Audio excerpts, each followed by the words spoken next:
Hey there folks, it's Josh, Stony Ridge Farmer. Welcome to the farm vlog today. Our grill is looking shameful. I'd like to take you along today with me and we're gonna refinish this grill, make it look nice again. We're gonna have a little cookout later on today and I'm gonna show you how to take your old grill and make it look new again so you don't have to go out and spend 300 bucks buying a new grill because your old one looks like crap. All right, so come along today on the farm vlog and we'll have a little bit of fun fixing up the grill.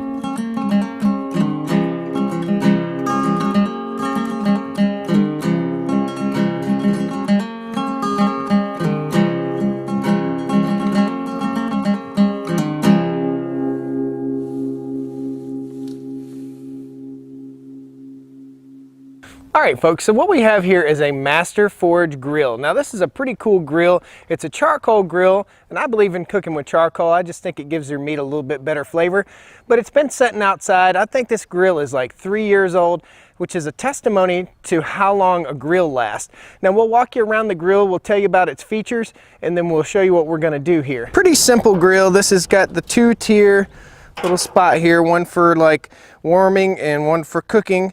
Underneath here you have a pretty cool setup and it's all crusty from last year. I don't normally clean my grill until the next time I fire it up.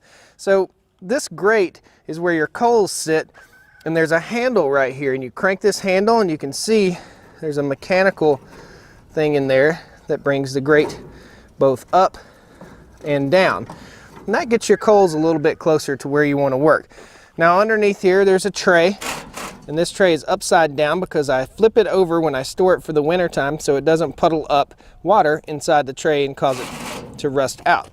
Now we'll take those ashes that are on there and put them in the yard. It comes with a little bottle opener in case you have any adult beverages or regular beverages you'd like to drink. And this also is our damper. So we open and close our damper with this little handle right here so we can control our heat. Very, very, very happy with this grill. You also have an adjuster here at the top. That's another damper that allows either less or more. And you can use this for smoking, all sorts of stuff. And there's another damper on this side right here. We also have a little temperature gauge, which has been pretty reliable so far. Before we get down to business, guys, please, if you like this stuff, click that like button. Subscribe to the channel if you're not already subscribed and click the little bell down there. It'll notify you when I post a new video. I appreciate having you here, and one way you can give back is subscribing and clicking the like button. Let's get busy. If you drive down any city street this time of year, it's springtime, you'll see grills all over the side of the road. Rusty grills, crusty grills. The lifespan of a backyard grill isn't that long, maybe 1 or 2 years. So when you're paying like $200, $300 for a grill, you want it to last. And we've taken good care of this one to make sure it does last. Hopefully we'll get at least 2 more years out of it. But the outside looks like so we're going to take care of that. Now there are a few tools that are going to be essential to this. A little roll of painter's tape. I got a sanding sponge here. I have a knife. You can use an X-Acto knife or just a easy razor knife. And I also have a Rust-Oleum spray paint handle. I'll show you this a little closer and I'll give you a little more detail on the spray paint that we're going to use. So the spray paint we're going to use is a 2000 degree protective paint. It's a Rust-Oleum brand paint. I'll post links to all this fun stuff that we're using in the vlog today, but it's a Rust-Oleum paint and basically we're going to go over the entire grill here after we tape off the parts that we don't want to be spray painted. Pretty cool. This stuff works. It lasts, it works, it does a good job, and it helps you to refinish your grill.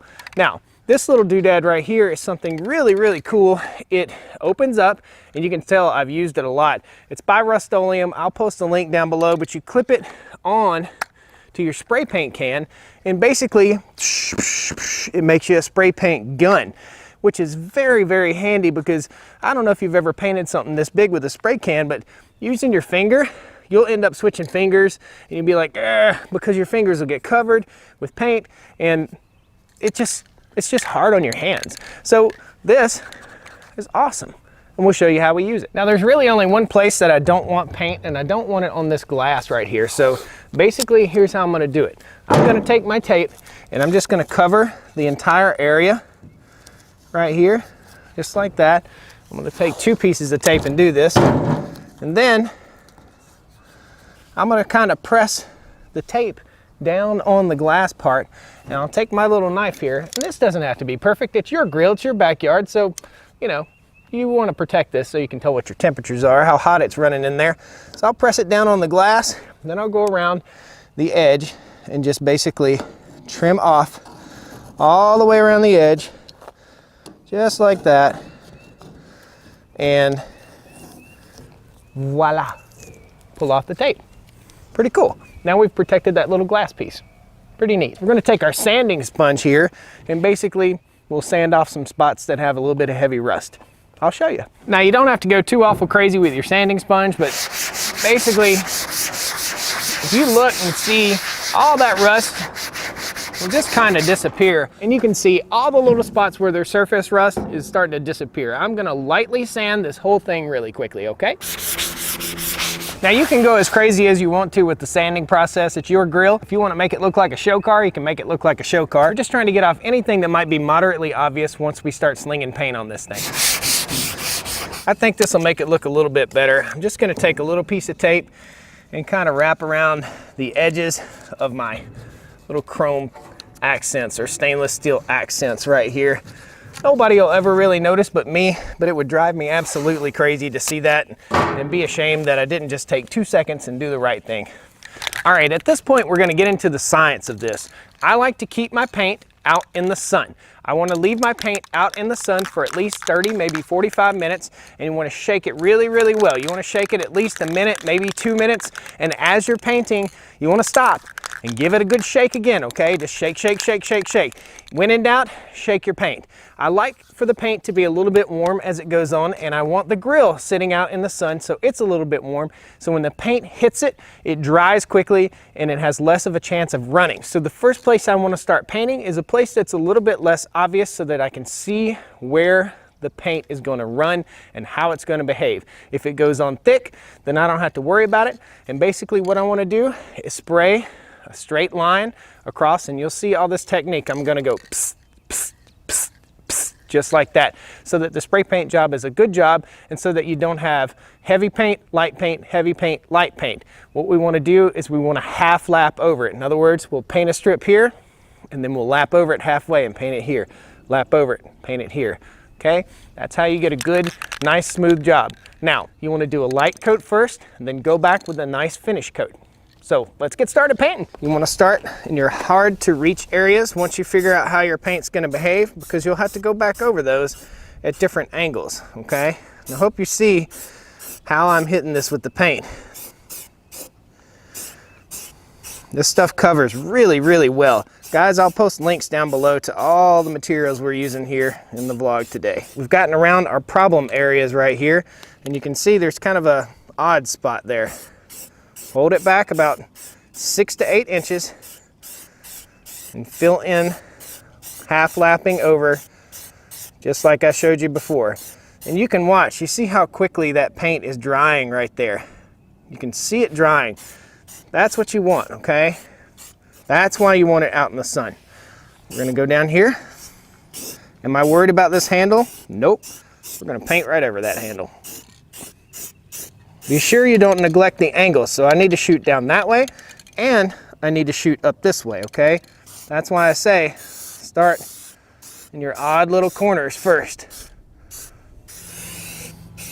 Remember to get those tight little corners, those tight little spots first, okay? So you might be saying, hey, why isn't he using the spray handle yet?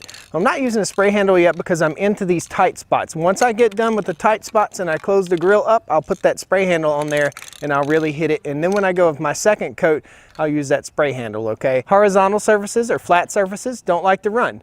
Vertical surfaces do like to run. So you want to go a little bit lighter and err on the side of caution and put more coats versus thicker paint. Now you can put thicker paint versus more coats on the flat surfaces.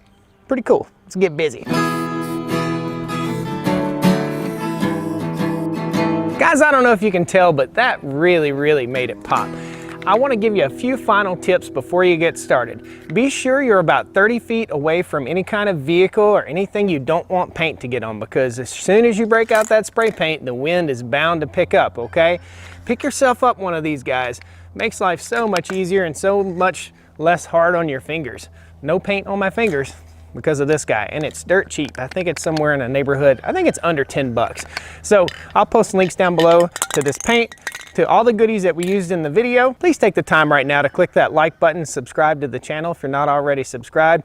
This isn't the only thing we do here on the Stony Ridge Farm. There's lots of good projects going on. One more thing I want to touch on. As a rule of thumb, stay 6 to 8 inches away as you paint, and things will turn out great. It doesn't look like a brand new grill, but it's pretty darn close. Make sure your grill is nice and warm by sitting in the sun, and your paint's warm so when it hits it, it dries quickly.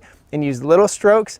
Go lightly and get 2 or 3 cans of spray paint per grill, and that'll get you started. All right? So thanks a lot, guys. Come on back to Stony Ridge Farm. Click that like button, subscribe to the channel, and we'll see you again next time, okay? Woo! Land of the free and the home of the brave. I'm proud of who I am.